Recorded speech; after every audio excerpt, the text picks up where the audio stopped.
What's up, man? How you doing, bro? What's happening? Doing good, man. Doing good. Uh, I guess the first question I got for you, I mean, me and you talk all the time, but I guess I've never asked, like, what made you first, like, get into throwing, like, when you first get started? Man, same way everybody else got into throwing.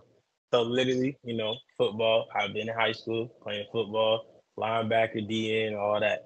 And head coaches and throws coaches and everybody communicated, talking about me. Hey, you need to go do track, stay in shape for football season. I'm like, all right, I really don't want to because I see what y'all be wearing them little tight shorts and everything, the high shorts. I'm like, that ain't for me. But after a while, kept influencing me. So I was like, I guess I'll do it.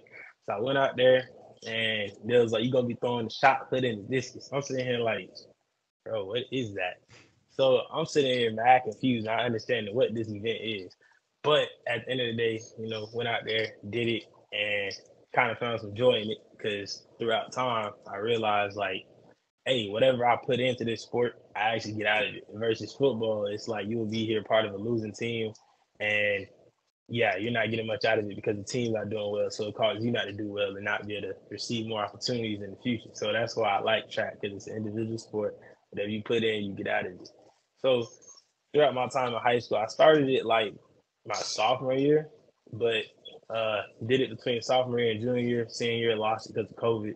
But I wasn't too bad. Like I was one of the top throwers in the region of Georgia. It was like 4A, and then I always qualified for sectionals like every year. But besides that, for some reason, I could never get to nationals. But at the end of the day, I was pretty happy with where I went and how far I got. And I realized I had potential with it because it's new to me, and I kept seeing growth every year. So I was like, all right, let me just continue on with it. And you know, that's why I ended up receiving the opportunity to go to college to do it. Never got a Yeah, scholarship, never got no offer, but I managed to make it happen. Walked on to school in the NAIA, yeah, went there for like 2 years. Um, Qualified for nationals twice my 2 years there. Left out of there, finishing third at NAIA nationals. Uh, what else? School record, conference record, like all types of stuff. So after that, I realized I needed to get better, and I wanted to, see what more I could do out of this, and move on over to the next level to see yeah, like how good I really am, how good I really can get. So that's when I got the opportunity to come down to Alabama, and yeah. now we just working. No, I know exactly what you mean talking about football being like a team sport because I say the Hmm. same exact thing. Like my junior year of football, like I wanted to quit. Like I played my entire life. I just wanted to quit because my team sucked. The coach, I didn't like him. And like track was just the complete opposite because it was just like exactly like you said, it's so individual. Like it's just you out Yeah. there. That's really nice. No. Oh, what was the biggest difference from NAIA coming to now like here at Alabama? That's always interesting.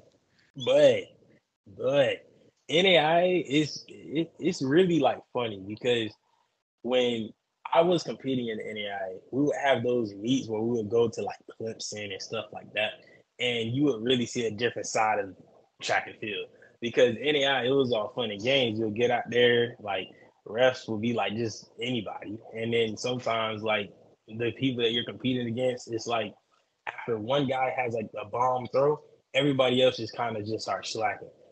Nah. And then the thing about it too is like when it came down to indoor, when we used to go to Clemson, they would have it where if you did not hit a particular mark, you wouldn't even be able to qualify to go on to like the next round. Like you automatically are just done. It didn't go off of you're in the top eight. No, you didn't even throw the distance, so you're not even gonna be able to continue to compete at this meet. Like you're done. So like yeah, it's real competitive. And the thing about D1 too, and just NCAA period is like it's very competitive. So guys are always trying to better themselves each and every round versus NAI is kind of like once you start getting that sign of like defeat, it's kind of just already over with. But NAI is definitely like one of those divisions that has it going on, but not so much. Like we're missing a few key pieces that the NCAA has that we just don't have, as far as just like advertisement and just overall competition. So that's why I really left because I wanted to. I was that guy where I really would rather like get beat up every meet versus just being the guy. doing things every meet. Like, because I knew in the NAIA, I was one of the top guys, but at the end of the day, I knew it wasn't good enough because where I stand in the NAIA would be like in the top, 5 or whatever, which is cool. But you transfer over to Division One, I'm like down here in like 120s. So Yeah. it's just like it really don't matter what I did in the NAIA. So I really wanted to just transfer from out of there and go D1 to, you know, see where the big boys at, see what they doing, get like them, learn from them, all that good stuff. So the competition is really the biggest difference between NAI and just NCAA Division One, all of it, atmosphere, all of it. Oh yeah. No, I was it was definitely a shock to me coming in like out of high school. Like I threw in Alabama, and Alabama it was good, but I mean we had a few, like I think 2 kids throw over 60 feet in the last like 20 years. You know what I Hmm. mean? So like if you look nationally, like it's not that great. Yeah, But coming from that, and then I showed up on campus at Alabama like first day, and like Isaac's throwing like 68 feet, and it's like oh Lord. So yeah, uh, uh, it and can that's the other thing. definitely be tough, but it's fun. Like It's motivational to see them like doing yeah, it. And if you look at it in a bad way, then it's bad. But if you look at it in like a good way, then it's like, hey, I was like, I get to learn from one of the best dudes in the country like every day. exactly, So it's really exactly. helpful. And the training also plays like a huge role in it because not a lot of NAIA schools have like well funding like Division One schools do. So like therefore opportunities through like nutrition and just the weight room and academics and all the other things as far as NIL, like all that plays a role within each of these divisions. So it's just like that's something that really drew my attention to come to this level because I didn't have like the most, like mapped out weight room. Like our weight room is insane compared to just other schools out there. Like now that I sat down and I like looked at other like weight rooms, I'm like, dang, we really got it going on over here. At the same time, like the program that we got going on, like it's very efficient and effective. Same thing with how we eat and nutrition and the dining hall we got going on over here. Like it's top tier. No, I agree. There's a lot of benefits that we get that are like incredibly helpful. Like Oh yeah. incredibly helpful. Uh, yeah. What I got a question. What do you think can help the advertising of track and field, just overall in general? That's the thing. It starts out with us. Like, yeah, we can go ahead and like blame, the people who are in charge of production as far as broadcasting, but it really starts with us because, like, let's just say, for example, if you take the NFL, you could take one guy, for example, Tyreek Hill.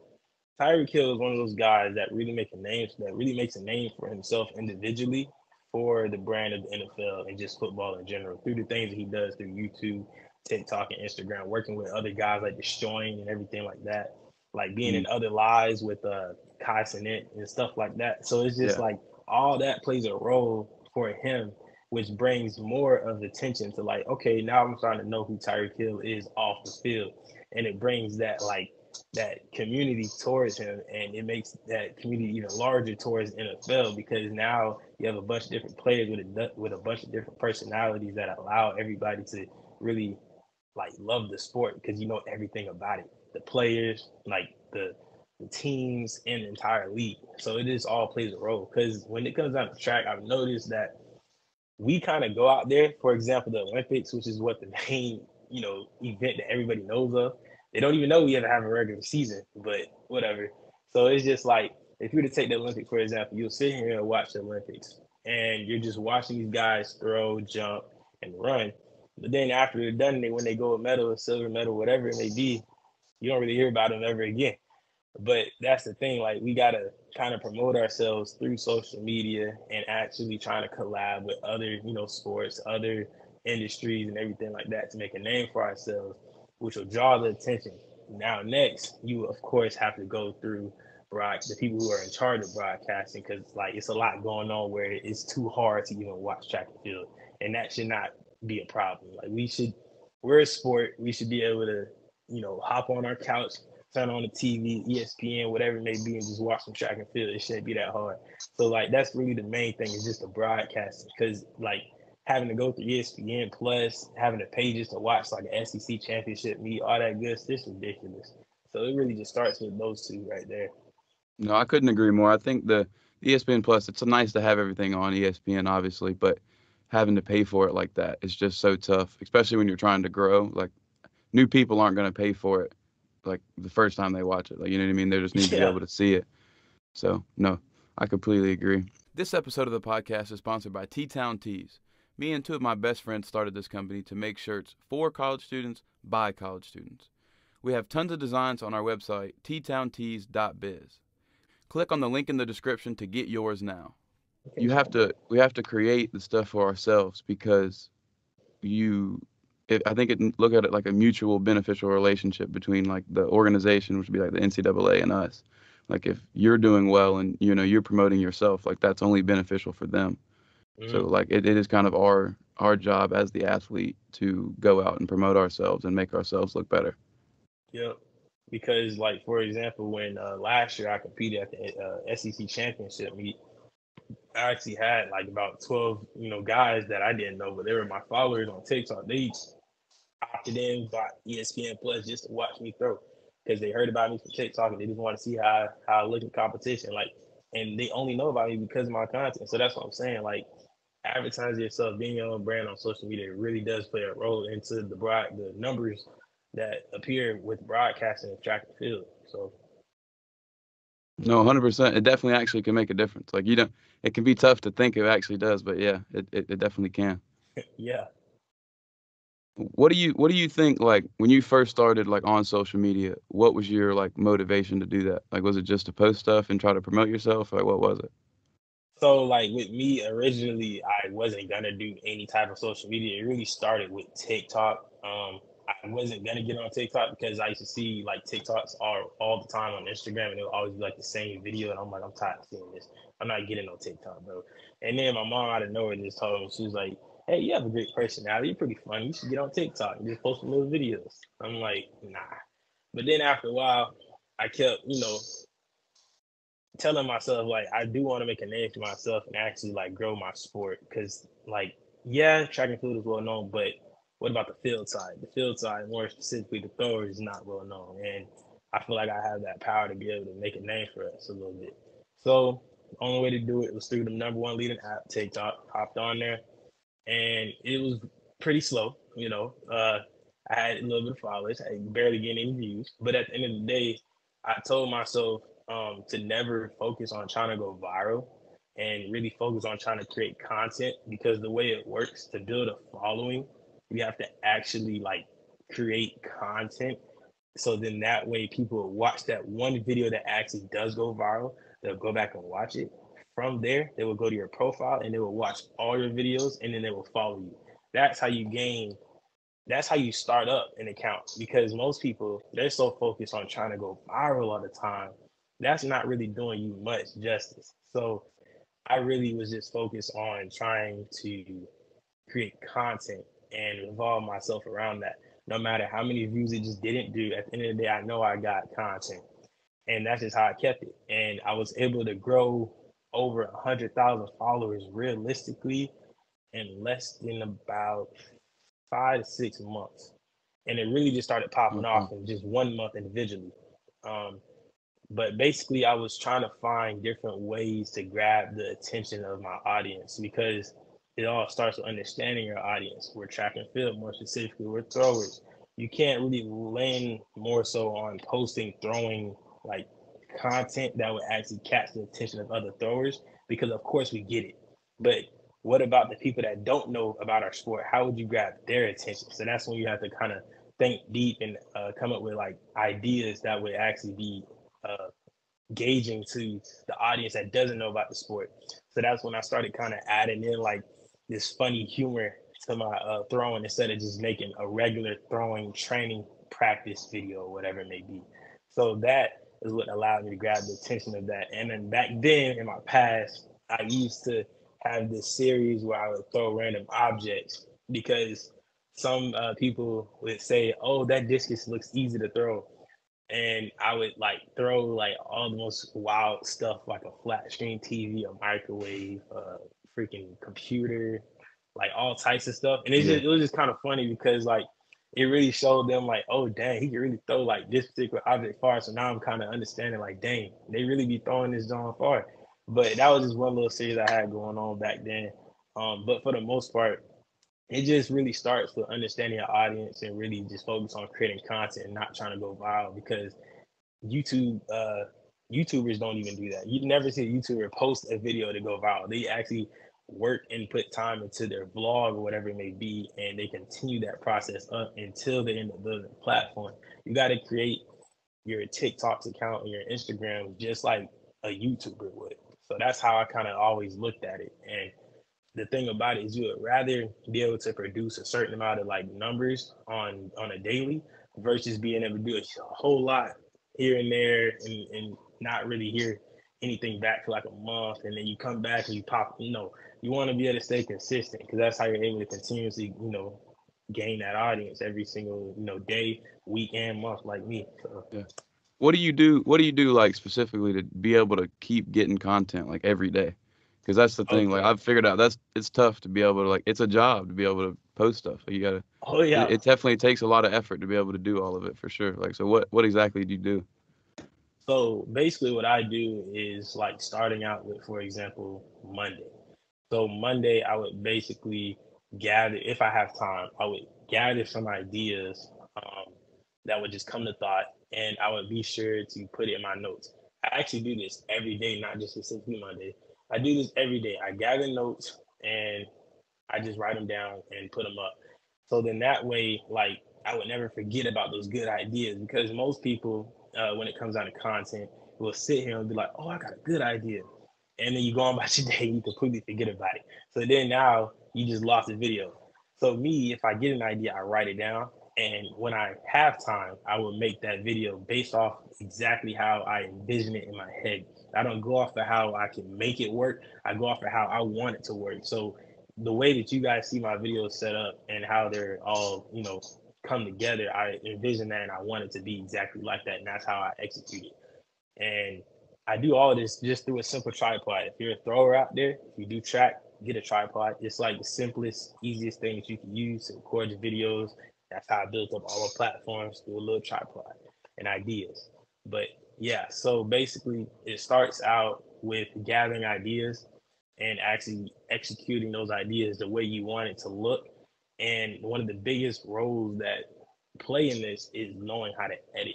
Once you learn how to edit a video, you could take like something such as simple as a 10-second video of you just throwing, and you could turn it into something else. Like that would really grab the attention of a lot of people, which is something that I literally do. Like my videos might not be all that, but my ideas and the way I know how to edit plays a huge role, which is why I'm able to do the things that I do. So that's why, like, overall, it starts out with gathering ideas, envisioning those ideas and put them into action. And at the same time, you also want to make sure that you are implementing it all together through editing. So, and be consistent with it. So, as you're making this content and you have one video down, put in your draft. Come up with another idea that you have from your notes, edit it, put it together, put in your drafts. So now you have about 5 videos just sitting in your, drafts for the week, and you just post it Monday, Tuesday, Wednesday. Because the way I looked at it is some of these like YouTubers and everything, I realized when you wake up in the morning, you're probably like, just for example, you're looking forward to looking at I don't know, a destroying video, and you got to understand that he actually uploads these videos at least not once a week, but he uploads pretty daily. So when it comes down to your platform, you have to think about it. Like you can't post here and there because it's not going to really do you much justice.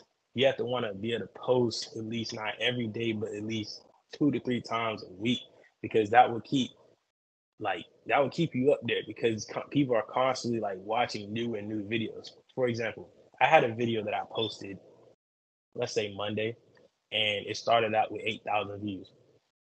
Since Monday, I've posted 5 other videos. We're now in next week. I go back to that video I posted Monday, and now it got like, I don't know, 100,000 views. You go down to the next week, and now it has maybe 200,000 views. And remember how I said I posted 5 other videos after that? All of those are now doing views. So it's just now I got over like 10 videos just doing numbers every single day. So that's what I say when I mean like create content, because people are going to be watching the videos every single day. And me personally, I never did this, but one day I went to my Instagram, my TikTok, and I just started scrolling. I was scrolling on my own page for like an hour, just watching my videos. Like, dang, my page really is entertaining. So, yeah, man, that's just how I go about it. No, if putting stuff in the drafts has been the most beneficial for me because Oh it's yeah, just tough. You can't do it like every day. It's tough. You got, just the schedule stuff, everything. So, no, the drafts is super, super helpful. And that oh tripod. yeah, Hey, thank you for the tripod the other day, man. oh yeah. The tripod's amazing. You can just pull it out your bag out there at practice, anytime coach I'm saying I leaves. always keep it on you, man. Yeah, exactly. I need to get one. I got one that it works as a tripod, but I can't put Hmm. it in my bag like that. So I need to get a better one for sure. Yeah, For sure. What do you use to edit your photos and stuff or videos, I mean? I use CapCut. So CapCut has been like this app I just kind of found out about out of the blue. And basically, it's like one of those things where when you get on it, you'll probably look at it like, "What is this?" But I kind of play around with it, and like I said, I envision what I want my video to look like, and I'm going through CapCut and trying to find a particular edit that I was looking for. And once I find it, I add it, and if there's more that I want to do, I add it. But throughout this process, I'm learning and I'm teaching myself how to use this app. So I remember, oh, I did this particular edit for this other video. So now I know how to do that. So once you learn and you just try to push your limits of creating content, you end up learning how to do more stuff through editing because you don't want to have the same video. So you have to learn how to edit to make your video look different than the other one. But all I use is CapCut. Funny thing about it is like when it comes down to CapCut is you can actually make a particular edit that you would see like something like motivational with words and everything in the background. You can make that edit and you can post it as a template for other people to use. So for example, I've spread the gospel sometimes here and there using my platform through my throwing videos. And I have created like a video that basically, brought the attention of um, the gospel and put a little audio in the background, all the good stuff. And I posted as a template, and I've had that template used over like 100,000 times. Like 100,000 people have Mm. used that template, and let's just take one of those 100,000 people. That one person posted it on their TikTok, and that TikTok video of my edit has done maybe like I think it did like 2 million views. Then there'll be another guy out of that 100,000 that posted my template, which did 3 million views. So now my template, my edit is now being able to be used towards other people, and it's not even just me who has to post the video. I just made the edit, and other people are using it. So that's one of like the number one statistic, like strategies that I use to spread the gospel is through making templates because I'm able to spread the word through my video and make it where everybody else can spread that same exact word on their own page, which would reach the audience of millions. So, No, CapCut, I'm telling you. exactly. I, Yeah. I also I also use CapCut. Thank you. Yeah, you showed me that one earlier. But Mm-hmm. no, the you can reach a crazy amount of people by just like posting stuff, and you really never know exactly like what you said. The template can be Mm-hmm. seen by so many people. It's really crazy. It's really wild. Do you use? I gotta ask you on CapCut. Do you use the Pro or do you just use the free version? I use Pro because there are some edits that just look increasingly way better than just the original one. So I definitely use Pro. Or yeah, I thought so. I thought so. Looking on a lot of your videos, they look real good. Yeah, Pro. Yeah. Is it how much is it if you don't mind asking? Is it not bad? So, Would if you I'm not recommend? mistaken, I definitely do recommend it. But I believe I pay like $10 a month for it, so it's really not that bad. Yeah, that's not But that you bad. can like pay the full on subscription, which I believe is about over $60 for the year or so, like that. But yeah. I got you. I got you. No, man, let me ask you, with your school, I remember you telling me the other day about wanting to like start a training facility and everything. What are you majoring in like the college here? So right now I am in human environmental science and more so working alongside the sports management side of human environmental science. And from that, I'm kind of learning a lot of how the management goes as far as advertisement, production, financial, like all of that. So through this, I'm kind of like, and also through NILs that I have for myself, I'm learning all the strategies I need to use to go about creating a blueprint for this facility that I want to start up. And the facility that I want to start up is basically a track for me to be able to host track meets of any kind and be able to bring a presence more to our sport. And I will be able to like kind of play around with it since it's my facility, and I can kind of find different ways to add to the track to be able to make it seem more so like a football game. Like you actually feel like you're sitting down at a sporting event versus you're just sitting down and just watching some people do some stuff and you have to wait and watch some more people do some stuff. Like you come in and it's like full on entertainment. No, I agree. I always thought like especially the throwing events would be so much more fun. And I see videos of over in Europe where they have Oh like yeah. massive events with it. So like I know it can definitely be advertised. It just got to be Hmm. advertised the right way. Yeah. Yeah, it's always fun watching big strong people just throw stuff around. It can't It not. really is. It's fun to do too. Now, what tips and stuff do you have for people like myself or just other college athletes in like NIL stuff? Because I know you be getting all these sponsors, man. So basically, it starts out with the mindset because some people tend to go out here and practice and do this every day, record themselves every single day, and tell themselves that they want to make a name for themselves, but they also want to make revenue off of themselves. But it's like you have the opportunity right in front of your face. So the way it works is as you're creating, making all these videos, making all this content, you can be uploading it and finding a way to make a name for yourself on social media, which will draw the attention to brands. Or you yourself can draw your own attention to these brands by reaching out to them. And the thing about it is with brands, all they want to do is find somebody with a well-known following that will be willing to promote their products to bring them revenue. At the end of the day, as long as you have a platform and you know you have people that are willing to like purchase some of the things that these brands are, providing you, it'll all work out. So like the way it works for me is I know I have a well-based set audience, and for example, GLD, we all love jewelry. So throughout my videos, I always, rocking some jewelry or whatever. That's like one of the number one things that kind of stand out about me because I mean it's gold. It just bling right in front of your face. So with that, if I were to make a throwing video or anything like that, and at the same time advertise my chain, I would be able to have a bunch of throwers, a whole bunch of other track and field athletes, or even just a bunch of other athletes be like, oh, this man got a code for GLD. Hold on, let me use that real quick. Boom. Stuff like that. But the way you want to go about like receiving these brands is through via DM or email, or even if you just know like one of the athletes at your school that is already in partnership with one of them, talk to the athlete and see how he got it because most of these things are run through like agencies or just through the athlete individually. So it really starts with gaining and like building up that platform because that's the main thing that they're looking for is can this person actually, you know, do me justice? Can he actually promote me some sales? Like can he actually do much? Because this is kind of like it's really like a job. Like you're a marketer for this brand. So they want to know are you actually beneficial? So that's why I always say, yes, you can reach out and get brand deals, but it kind of starts with how you're looked at, how you're viewed. And you can go about this two different ways through social media or your athletic ability. So with me, I know I'm not the best, thrower out here. So I got to find a way to be able to make this work for myself. And there's no better way than social media through my personality. So that's one way how I've been able to manage to receive some income for myself through brand deals is through social media. Yes, I'm not, Chris Robinson out here, what I'm saying, winning national titles and stuff, but he sure can get the same amount of brand deals I can through his athletic ability, for example.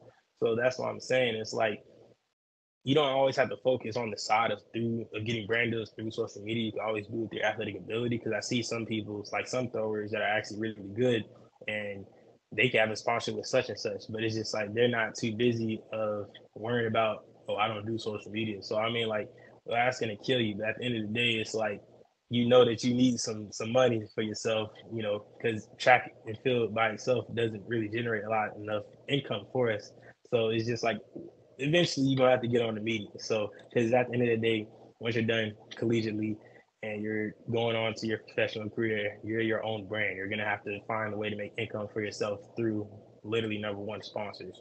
So yeah, No, 100%. You have to create. You got to create the opportunity for yourself in that because it's tough. And like I know 100% because I was lucky enough to be able to be on a academic scholarship, but like I'm barely on any scholarship. mm, And it's like at the end of the month, like I got to pay rent. So there are certain things I got to do differently because of that. That like if I was better, that like I had a full scholarship, you know what I mean? I get the nice check at the end of the month. But it's like yeah. that's also motivation for me, like, try to work harder and like actually be able to do something like that. Yeah, and that's another thing too, is the way I thought about it was while I'm sitting here practicing and making videos of myself, if I could just make content out of this and develop this up and keep this up for the next 4 years, I could not only develop like revenue for myself, but later on in the future when you're done athletically, and now that you know how to edit and brainstorm and come up with all these different types of blueprints for the content that you want to create, you could literally not even be an athlete anymore and still be sponsored by these brands as long as you're able to produce sales for them and some sort of publicity to their company. So now I'm to the point where I could kind of stop doing what I'm doing and still promote brands and push out content even without me being an athlete. And think about how that makes you feel, because I mean you're now working, whatever job it may be, 9 to 5, whatever it may be. At the same time, you also got this side hustle that you got going on through social media. So now you're making double the income depending on where you land as a content creator. So things like that plays a role where you are now able to develop uh, income for yourself to put towards the side of whatever it may be. Like for example, I want to put this towards my facility, and I can do that because through the sponsorships, particular sponsorships I receive, they would also be able to help me while I'm trying to grow this facility, as they might have resources that would utilize and be useful for my facility, and we can kind of partnership and sponsor those type of things. So I won't have to come out of pocket of everything. Do you not want to have to pay extra for shipping? T-Town Tees is going to be set up outside of Innisfree Irish Pub the Friday and Saturday of the LSU game here in Tuscaloosa. Come by Innisfree and get your game day shirts now. Also, check out our buttons that are only available at Innisfree. How do you target like specific when you like reach out to sponsors? Like, how do you look at them? Like, is it for like facility stuff like that? And was it different now that you've like actually got a decent little following compared to like when you first started? Yeah, so basically when it comes to me like looking for brands, I really go off of what I like. So I'm not the guy that's gonna sit here and just go off of a brand that I think has a whole lot of attention and I just want to be part of it. No. I go off of a brand that I know that I actually use in my real life, and I want to get sponsored by that because I actually know their brand and I actually want their brand as I actually use their brand. So for example, Patrol Grooming, one of my biggest ones. Like I actually use their products and I actually love their products. And I sat down and realized, okay, let me just hit up this brand because I've been using it for a long time. Instead of spending my hard-earned working money on their brand, maybe I could help them and actually get sponsored by them, and I can receive these products for free plus receive income. So I'm kind of flipping the roles now. Like instead of me kind of paying and using their products, I can get products for free and receive paid from them through NIL to literally do what I already do. So for example, like I know some track athletes out here who like they be having that drip on for real.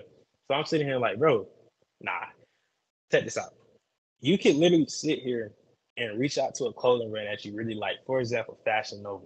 You reach out to them. Let's say you get the brand deal. You get to not only wear their clothes that they send you for free, and you can take photos and still, do whatever it is you like to do, but also receive income through posting on Instagram versus just buying Fashion Nova and wearing it, posting it for free. Like you gotta understand how to like flip the roles when it comes to NIL. So that's kind of how I go about it. I go about the brands that I actually want, that I actually use, and just understand like where you lay, can you actually receive that deal, and if you do, how long and how good of an impact would you make on that company? Yeah. What like when you first got started and like growing your like page? At what point of like following or whatever did you realize like you start like getting more like acceptance of sponsorships or just more people reaching out, like just more attention from stuff like that? Well, if I'm being completely honest, yes, I would say it would be when I hit over 10K on Instagram and also when I just had 100,000 on TikTok. But I had 100,000 on TikTok before I came to Alabama. What really put Mm, icing on the cake was when I came to Alabama. Now, like I said, like Division 1 is completely different. Like everybody knows what Division 1 is about. More specifically, everybody knows what the SEC is about. So if you're able to be part of this, like it already grabs the attention of all these brands because they're like, oh yeah, we already know what they own. So they already were kind of like leaning in on me once I got to Alabama because they already know the spotlight and the attention is already on me.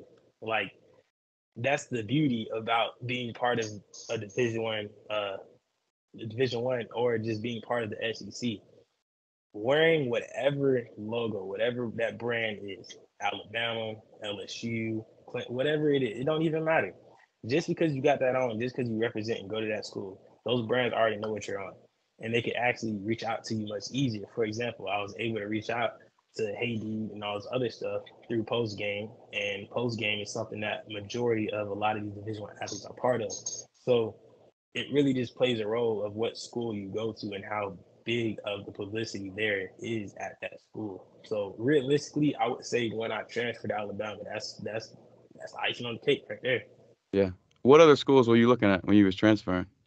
When I was transferring, I was actually looking at USF, FIU. Like I was really looking at like smaller schools. I wasn't trying to go to no school that's too large because based off of like where I am now, as far as my PR, I would definitely be like in the top 10 all time list for a lot of these other Division 1 organizations. But and I would probably be able to receive a whole lot more, scholarship money through that. But I don't know. It's just something about me. I just want to go big. Like I would like to receive the top notch, training with the best of the best. So that's why I want to come to the SEC, and I'd rather get all that I can out of this organization versus just kind of going somewhere and just kind of you know not reaching my full expectations because the way it works is it's like if you train with the best, you will eventually become the best. So that's why I kind of carry that motive of always trying to go big. Like I just can't. I don't know.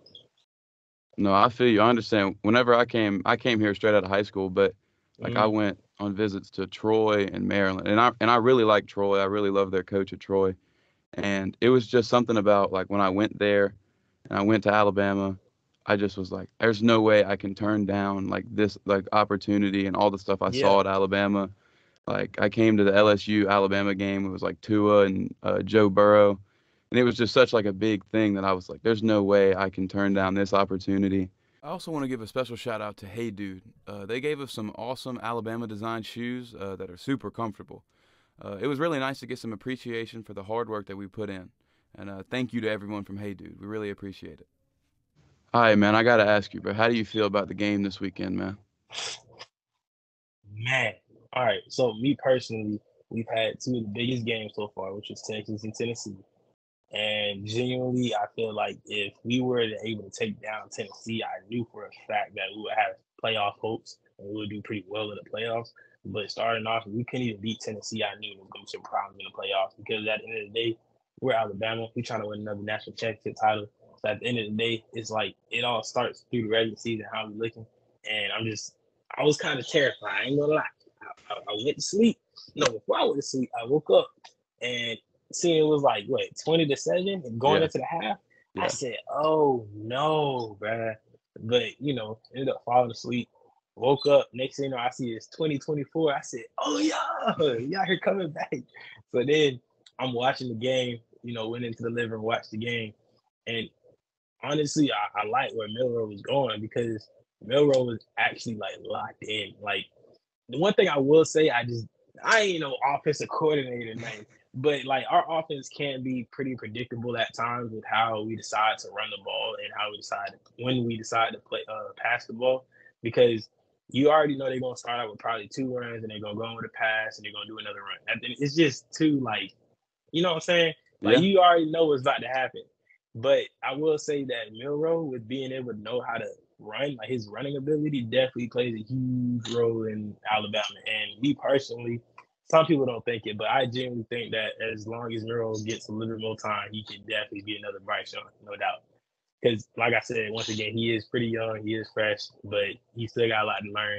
And honestly, I'm just glad we won that game because now it kind of gives us playoff hope, and we know we're going down the right path as a team. So, I'm talking like I'm on a football team or something. Oh yeah. But you know what I'm saying? But yeah, but I just understand like football is my number one sport. I love that sport.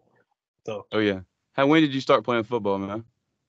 I played football. Like the thing about it is with me, most people did like little league and all the good stuff. I never did that. I really started middle school around 8th grade. I started 8th grade and Okay. did it all the way up until my senior year.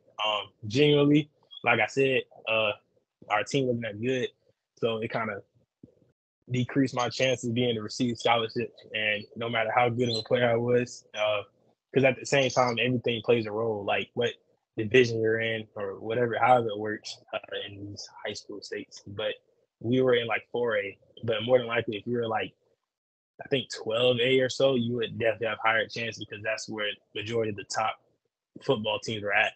So if Yeah. you were able to play pretty well at that level, they'll know that you're like college ready. So it was kind of hard being from 4A. I'm from DeKalb County, you know what I'm saying? So Oh yeah. yeah, it's pretty tough. No, I know exactly what you mean, man. I played football. My dad was like the football coach growing up in Kentucky.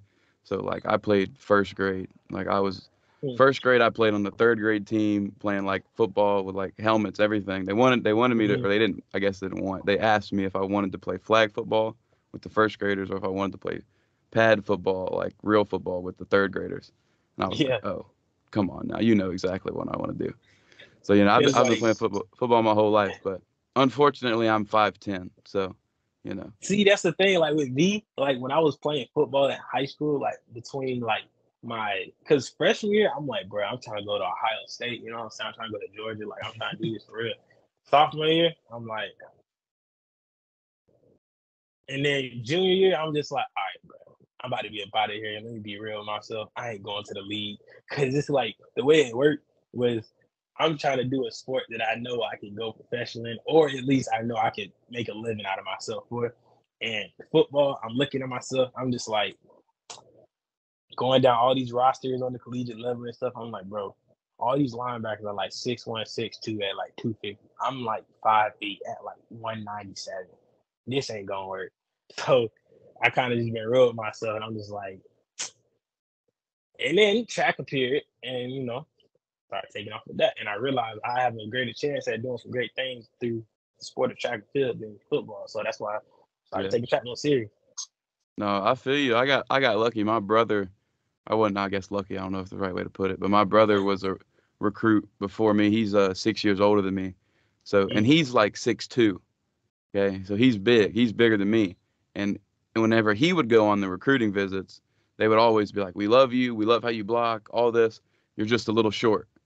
So then I was like, I kept hearing that, and I'm like, oh, he's way taller than me.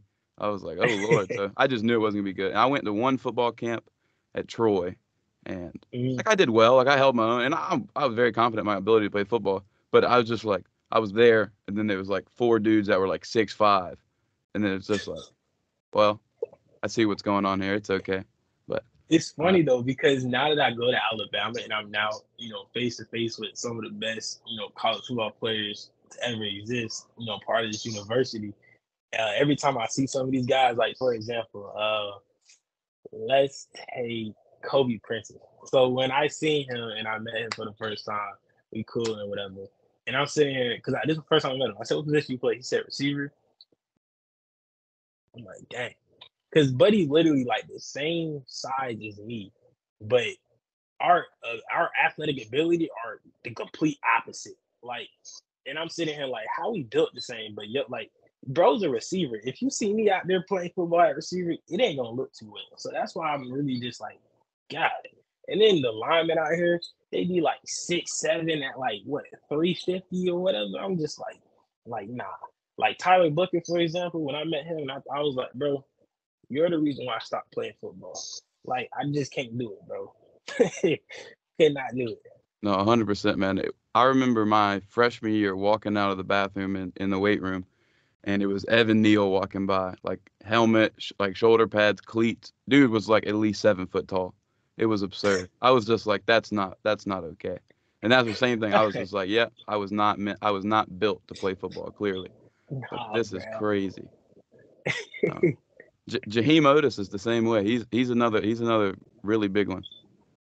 But mm, Because I remember I was getting some Chick-fil-A one time, and I had ran into Will Anderson one time.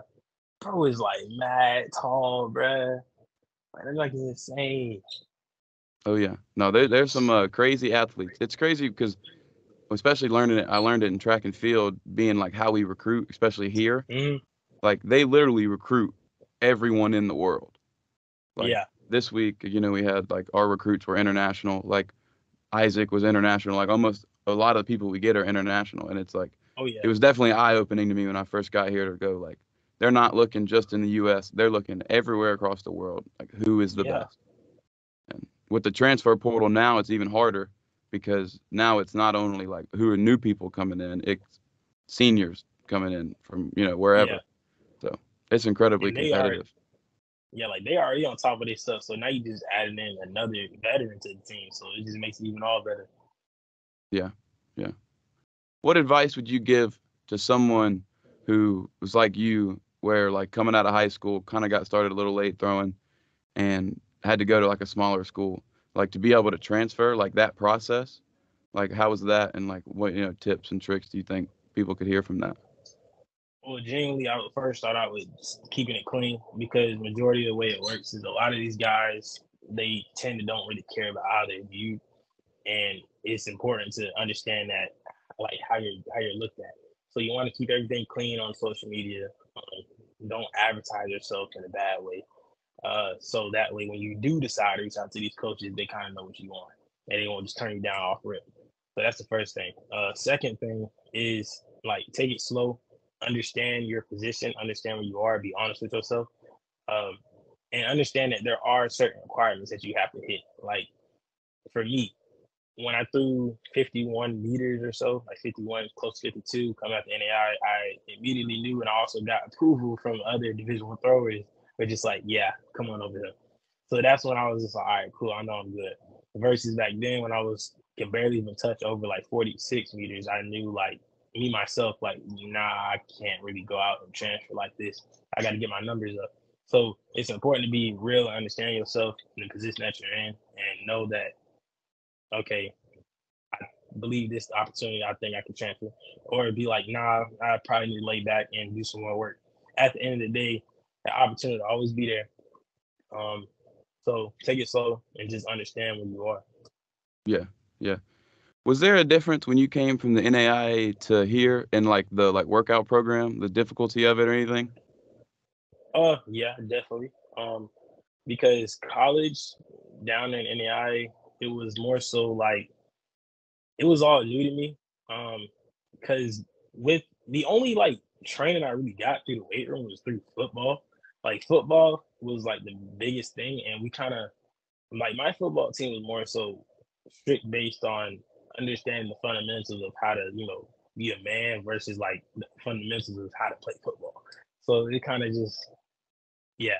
But that's really the only training I really got. So going to the NAI and training there, it definitely beat me up.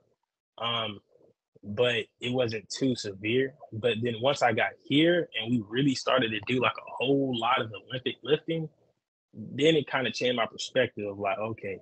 And then like I said, the nutrition and all that that plays a role in that. So that also is what develops you to kind of push out these like huge numbers. So from NAIA to Division One, like there was definitely a huge change. Like the weight that y'all would have me do was kind of something that was like my max back in the NAIA, and now I'm doing that for reps.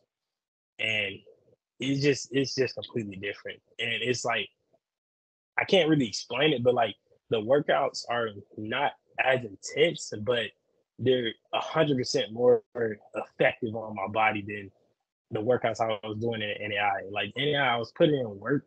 Like it seemed like it was beneficial, but it wasn't giving out like the most 100% outcome to reach my full potential in the weight room. Versus when I got here, like I really feel it, and I'm, I don't know. There's just something about it.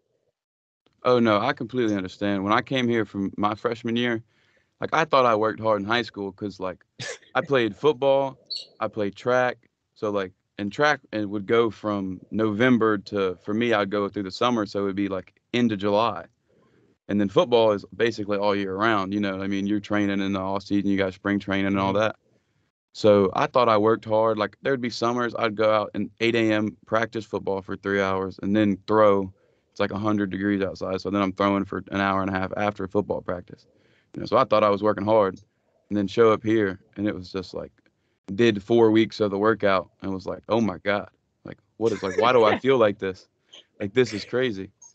But Like the funniest thing about Alabama is when it comes down to like the strength conditioning. It doesn't matter. Like I don't know what it is, but it doesn't matter where you come from. You think that you prepared yourself before you walk through those slide doors. Then once you get in there and you do that workout, nah, bro, it hit yeah, different. Like it's just like what? Like it's just something different about this organization we got going on here. Like yeah. If you're prepared and ready to go for the workout, it's still going to be tough. that's what I'm So saying. if you're not, it's going to be really, really tough. And boy, by Friday, it's tough. It can be tough. Oh yeah, oh yeah, No, that's one thing I've had to explain to some of my friends because, especially one of my buddies, like he's getting into fighting, and he was asking me like how many times he should work out during the week for fighting and all this. And I was like, well, like I don't, exactly know everything about fighting, but I can tell you like our schedule. Like I know what our schedule is. You know what I mean? Like mm-hmm. we'll have a practice Monday, lift Monday, we'll practice Tuesday, lift Tuesday, practice Wednesday, like practice Thursday, lift Thursday, practice Friday, lift Friday, then practice Saturday. So it's like 12 practices throughout the week. And he was sitting there talking to me about doing like 2 or 3 going into the training. And I was like, if you want to be good, like, and that's the thing in college, it's like, you can't sit there and go, well, this is super tough and feel bad. Everyone that's in college is doing that. Like, that's not Yeah. just us here. All the universities are doing the exact same thing. This episode of the podcast is sponsored by T-Town Tees. Me and 2 of my best friends started this company to make shirts for college students by college students. We have tons of designs on our website, ttowntees.biz. Click on the link in the description to get yours now. Another thing too is like when it comes down to like the training, it's definitely different because Division One and NAI it's two completely different things. Because what makes it intense is not only the workout, but the training, which is like the practice sessions, and then the academics, and then having to do other stuff outside of that, like and doing that on a daily basis. That is what makes it intense. So the training, like I said, is not intense. The weightlifting is not intense. It's when you put it all together and you have to do it Monday through Friday for like 6, 8 months. Like that's when it gets intense because people used to say Division was hard, and I was like, it ain't that hard. I got here, and genuinely, it's not that hard. But it's just when you try to stay consistent with it, that's when you start feeling it get hard because it's a lot piled on you as an athlete literally day by day. Like it's crazy because it's a job. Like you literally have to be on time and perfect. Not perfect, but somewhere near perfect in just about everything you do every hour of that day. Yeah. Well, no, 100%. It's a great way to practice for like the real world because like, Oh yeah. you're going to have a job that you got to be ready to go. It's Yeah. it's grueling when you have to do it every day because you wake up on Monday and you may feel good because it's like, okay, I got some rest. I feel good. And then you Mm-hmm. do your workout and then we wake up Tuesday a little sore. So then you go into that workout on Tuesday and it's like, I feel sore and I'm tired. This is week 3 of the cycle and I got 4 more days of this. Like, and I'm not going Yeah. to get a break. Uh, so yeah, I was very glad to have the older guys when we first were here because going through that was like, oh my God, like we're out there running stadiums and it's Yeah. just tough or just whatever it may be. And I remember Chago told me, he was just like, hey, you just got to get through this next workout. Like get through this Mm-hmm. set. You get through this set, you can get through the next set, and then you eventually get to the end of the lift. And when you get done Yeah. with the lift, you get done with everything. It feels nice. You feel accomplished. you feel like you actually did some shit that day. So Yeah.